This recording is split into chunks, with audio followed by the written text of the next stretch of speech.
What is up, guys, and welcome back to a brand new video. We are finally tackling my team, episode number 7 for the F1 2021 career mode journey. Make sure you check out the previous episode. Really, you should just do it.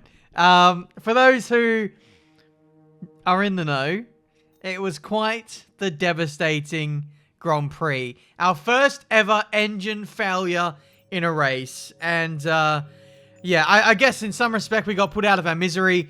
We're not having a competitive Grand Prix. We were ahead of some people in the back-end teams. But being France, it was not going to be a race that was going to be overly fruitful for us. So all we did was lose time and, well, one of our engine components. So when you do have a failure, it is confirmed that you are unable to use that component for the rest of the season. It is completely blown up. There's no chance of it being repaired, which is a shame. Speaking of failures, we did have a major weight reduction upgrade fail. In the last episode, we're getting that rectified for 1 or 2 races time. Unfortunately, the fabrication process just takes a long time for the parts to come in, so that's a bit of a shame. So we're getting that fixed. We can't do anything else chassis-wise until we get that on.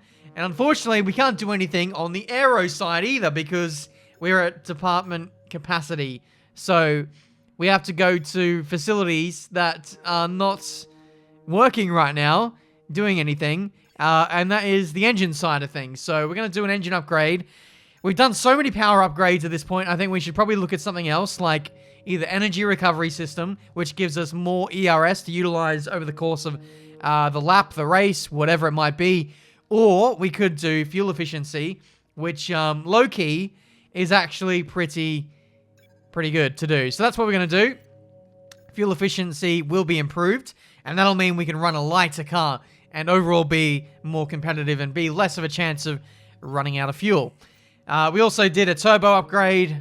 We know the durability of this car is terrible. We're still going to work on it this season because we want to get ourselves to a somewhat acceptable level by the time we get to Season 2. I mean, there's no point just working on everything performance-wise this season, rocking up to Season 2, and having all the components break every race. We're not going to be winning championships if we don't have a reliable car. So I guess what's different about this year is we're going to be a little bit more balanced, I think, in the way that we tackle upgrades, potentially. But before we can really get on top of our upgrades, we need to work on facility upgrades. We just done a chassis one for build time, which should mean that things go on the car that little bit quicker.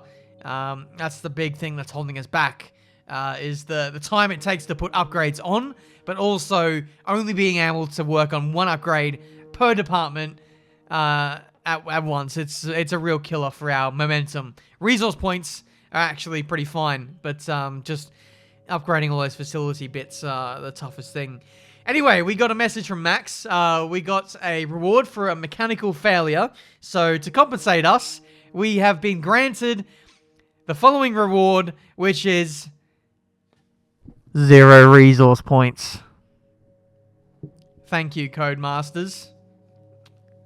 Unbelievable generosity from the guys at Codemasters and EA. Round of applause for those guys.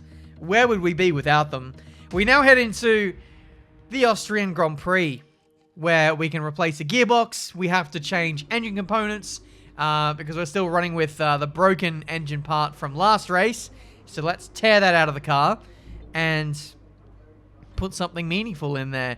In terms of the performance index, we've gone nowhere heading into this next race. Haas have done a minor upgrade, so they've just edged ahead of us a little bit. We're not the worst car. We are marginally ahead of Williams, but for how much longer? We do have some upgrades coming in, but we need them to pass. We can't afford for any more upgrades to fail. We've had so many parts fail. I'd probably say half, or maybe more than half of our parts have failed, which is, again, really stunted our growth as a team. So absolutely need to get on top of that. Here we are in Friday practice with what is a pretty broken engine. This is not the engine components that broke in France, by the way. This is the first column of components we've been running all season. You can see the ICE is at 85%. and it's absolutely smoking like a Sunday barbecue. Yet somehow, we've not been black flagged for this. I mean, look at the point of view from Lando. I'm just being a nuisance at this point. A menace to society. I should be absolutely getting dragged into the pit lane and taking no further part in this session, because you've got to say, I've got to be dropping oil everywhere. Lando can't see where he's going. It's just not safe. I thought this was the pinnacle of motorsport, but it's fine to just have a barbecue just smoking up out the back of our F1 car. It's absolutely fine. We did get last in the session, but crucially, we did get some resource points out of that session, which was nice. 86% on the ICE. We're basically going to run this thing into the ground now with the quick practice programs. And this is where the majority of the wear has come from, to be honest.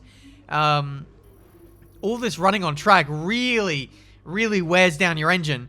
So much so to the point that I think this is just going to have 100% wear by the end of this session. So we'll see. Basically using up all the time. We got the majority of the practice programs done. But I'd imagine that this is what the car would look like at the end of that session. Absolutely no life left in that thing. She is kaput. Good day today. Let's have your take on it. Really? You got really unlucky out there today. Who's to blame for that failure?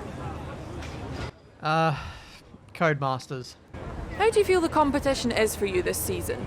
It's tough. It is really tough. This is the toughest season we've had Great. so far. Well, that's everything.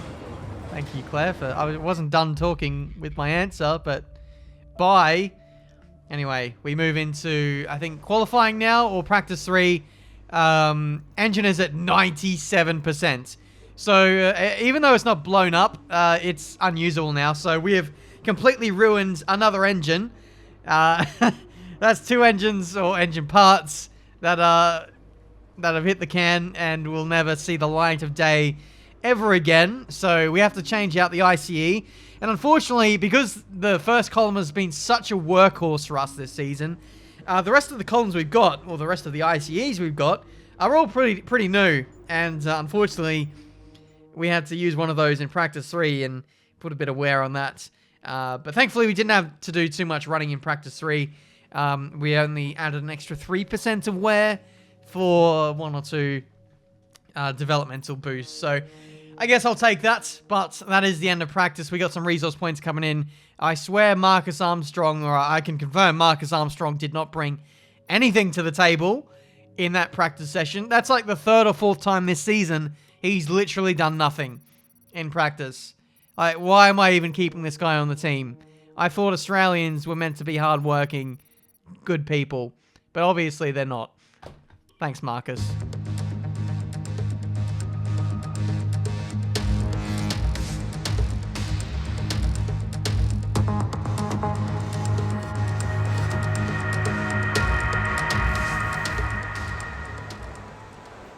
Right then, it is qualifying time for the Austrian Grand Prix. If you haven't already, make sure you leave a like if you enjoy this type of content, and subscribe to see plenty more of my F1 2020 videos. We're going to be wrapping up the Breaking Point story mode in the next couple of days, and then that should leave me a little bit more time to explore other video ideas and series? I don't know, other things that I want to do besides just the career mode stuff. So make sure you keep an eye out for that. But anyway, it's time for quali, and as you can see, we're heading out nice and early for this one. We know that we're not overly competitive. I think we're pretty much,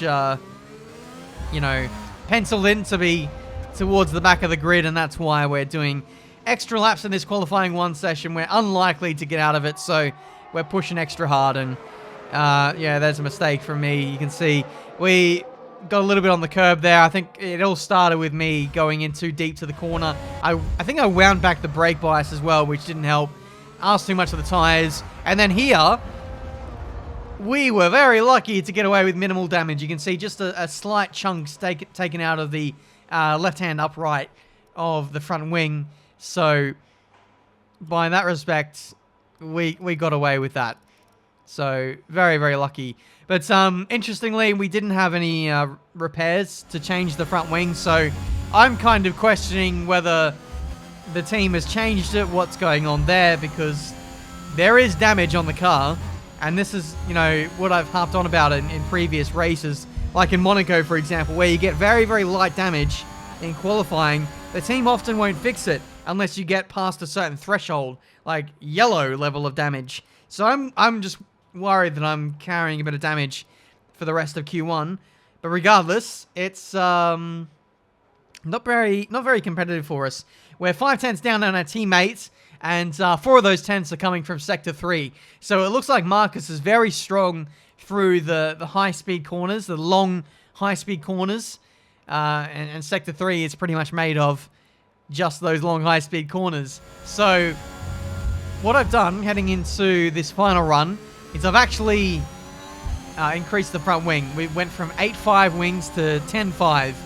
And hopefully this will give us a little bit more front grip at high speed. We didn't seem to be slow in a straight line.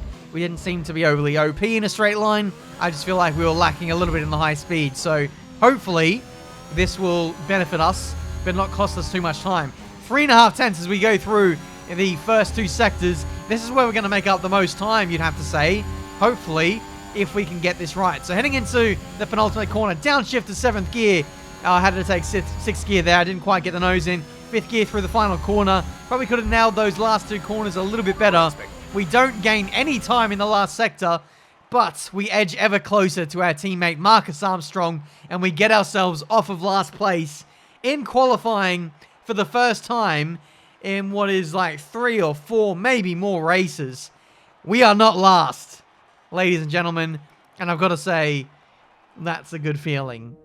Can I get some praise for some progress? We got ahead of an Alfa Romeo, which is a little bit of a better car than ours. So I'll take it. We'll head into the race with some confidence because we're always stronger in the Grand Prix. This is it then, race day in Spielberg for this year's Austrian Grand Prix. Not long to go before our drivers hurtle off the line and into the first turn, the Niki Lauda curve, as it was renamed in 2019 in memory of one of Formula One's most beloved figures. Anthony Davidson joins me once again in the commentary box, and it's fantastic to have you with us here today, but I'm curious, as a man with experience out on the track, how do you stop those pre-race nerves from becoming overwhelming when you're lining up on the grid? But from the moment qualifying's over, you start to feel the adrenaline in your body build up and the buzz in your stomach as you anticipate the rundown into turn 1. It's all a bit like going into battle, and the unknown situation makes you nervous. Those pre-race nerves are a good thing. The day you don't have them means that you don't care anymore. And of course, you have to make sure that all the procedures are second nature to you so that they're not taking up too much of your capacity. With the race minutes away from starting, here's what today's grid rundown looks like. Lewis Hamilton lines up on pole position, and Valtteri Bottas will line up alongside. As we continue through the rest of the grid today, we have Ricciardo, Sainz, Max Verstappen and Norris, Perez, Vettel, Gasly and Lance Stroll, Fernando Alonso, Tsunoda, Esteban Ocon and Leclerc. They'll be starting further back after an earlier grid penalty. Raikkonen, Mazepin, Mick Schumacher and Marcus Armstrong. Russell, Latifi, Benjamin and Antonio Giovinazzi starts from the back of the grid. And with preparations almost complete, let's head down to the track. All right then, so here we are for the Austrian Grand Prix. A few people with grid penalties then, but none that's going to benefit us in terms of our starting position. So in terms of the race strategy, we're going to do what are we going to do? Probably 2-stop. I'm going to play around with the strategies I always do.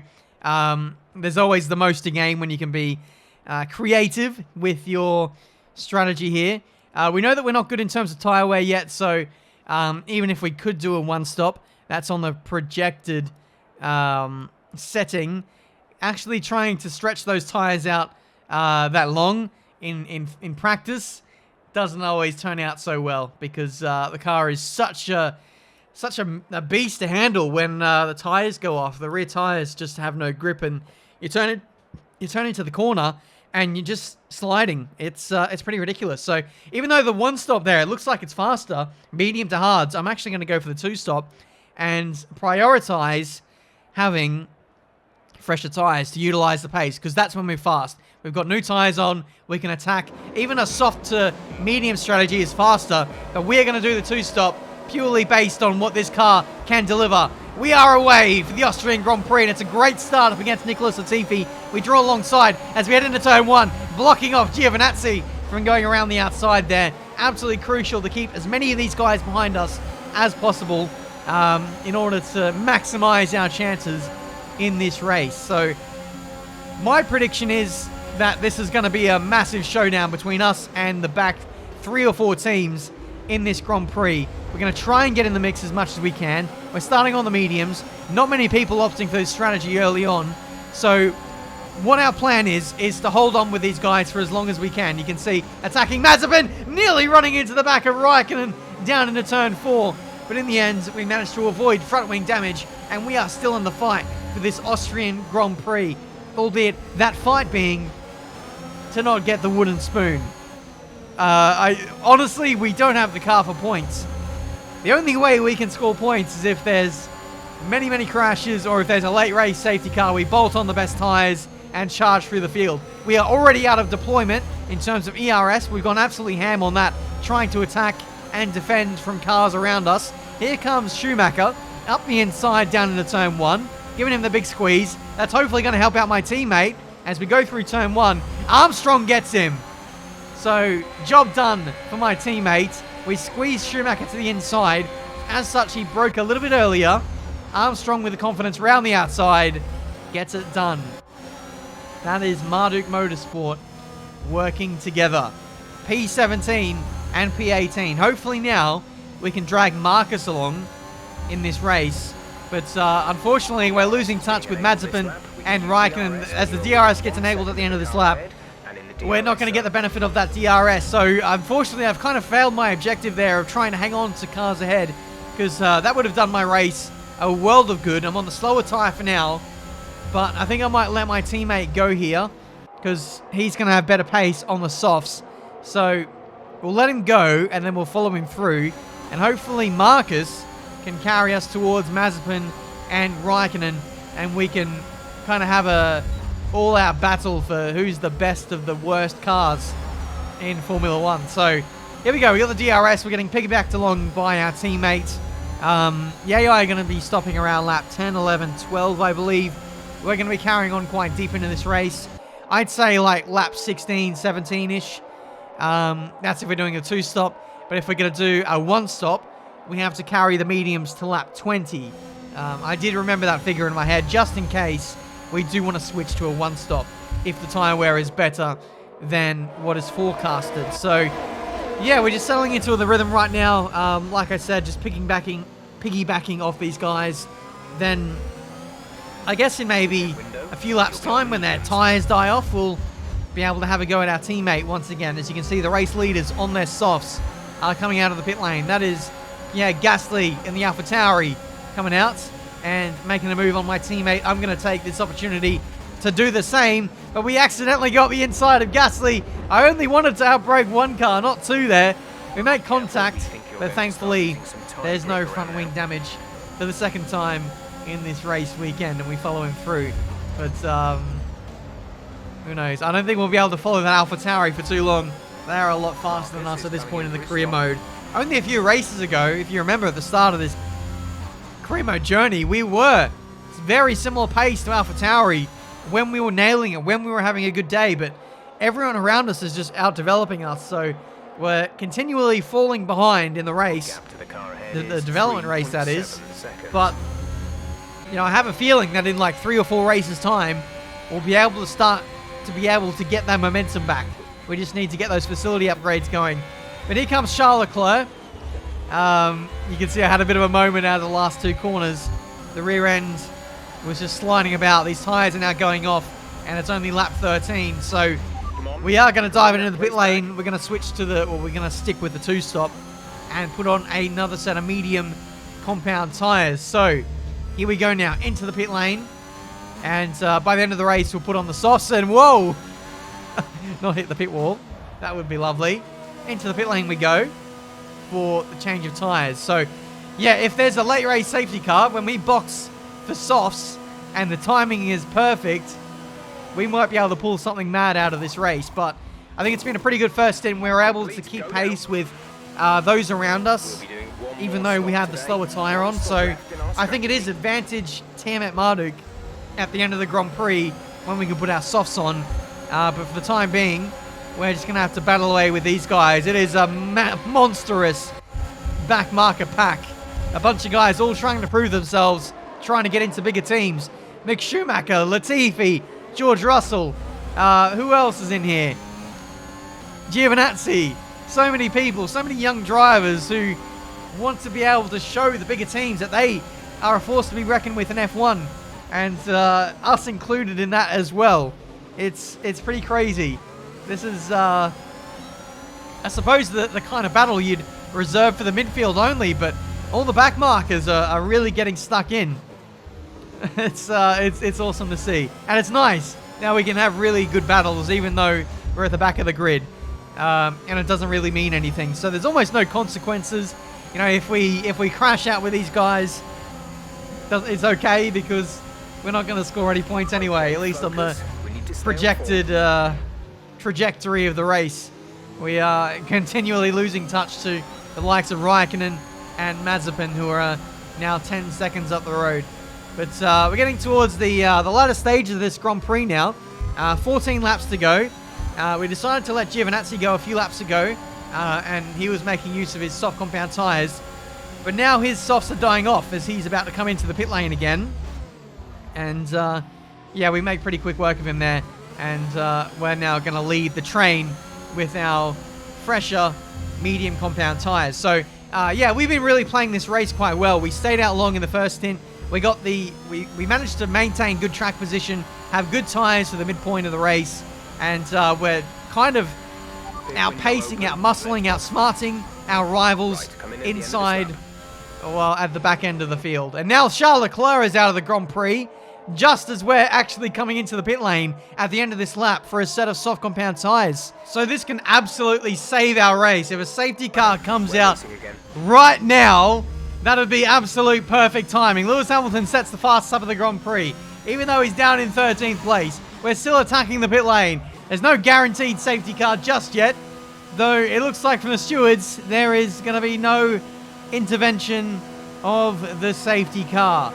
And it's just going to be left to run under green flag running for the rest of the race, unfortunately. 2-second pit stop there. I kind of jumped the gun a little bit in terms of getting away. Meant we got held. But out we go into the pit lane. You can see Russell just in the race track ahead of us now. We're going to jump Latifi just about. And now the battle is on. Don't panic just yet, but we've seen a problem at our end. We're looking into it. Oh, no. We got that message just before the engine failure. In the very last race. Don't do this to me, Jeff. We're trying to be the best of the worst here.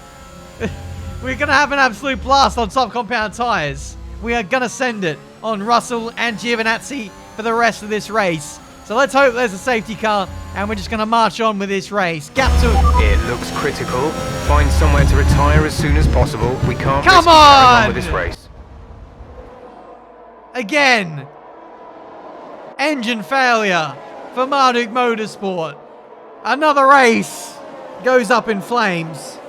Literally in this Grand Prix. We are out of the Austrian Grand Prix. There's going to be no points scored today. Not that there was going to be anyway.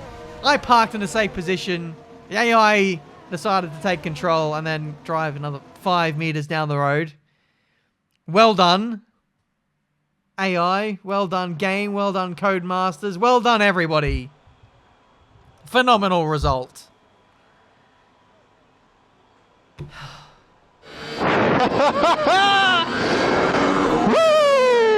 Smiling faces on the pit wall after a superb win here in Spielberg, and rightly so, a brilliant effort from the whole team. So Anthony, what made the difference out there today? Well, they certainly stood out as a driver with tons of confidence on the track. I think their ability to keep their cool, even during some of the more hectic parts of the race, meant they were able to capitalise on the mistakes of other drivers, giving them the opportunity to make their way to the top spot with ease. As the winners make their way up to the podium, one can only imagine the celebrations that will take place at McLaren tonight. Congratulations to everyone on the team, securing the win and proving they're a force to be reckoned with out on the track. Well, even though I've DNF'd, at least we have an Australian winning the race. Daniel Ricciardo gets on the scoreboard for McLaren. 25 points for the team. Lando on the podium as well in Austria. It is realistic after all, F1 2021. But how sick is that? Daniel Ricciardo on the top step of the podium. There's absolutely no chance now that with Ricciardo winning in McLaren, that he is going to want to take a downgrade to Marduk Motorsport, who are at the back of the grid, even if we could afford him. We are a shambles as a team right now. Literally, the only way is up from here. It doesn't get any worse than this. Surely. Pretty much the worst car. Pretty much no reliability. No performance. Nothing to shout about. Teammate is terrible. Getting last on track. And contributing nothing in the way of resource points. Why do we even bother turning up? Thank you guys so much for watching. Leave a like if you enjoyed my suffering. Subscribe to see the rest of this journey. You're going to have to stay subscribed because there's no way that this is going to be over in a quick turnaround. So you're going to have to stay for the whole journey. It's going to be a long one. Sit back and enjoy the ride as we try to get Marduk Motorsport off the bottom of the table. See you later.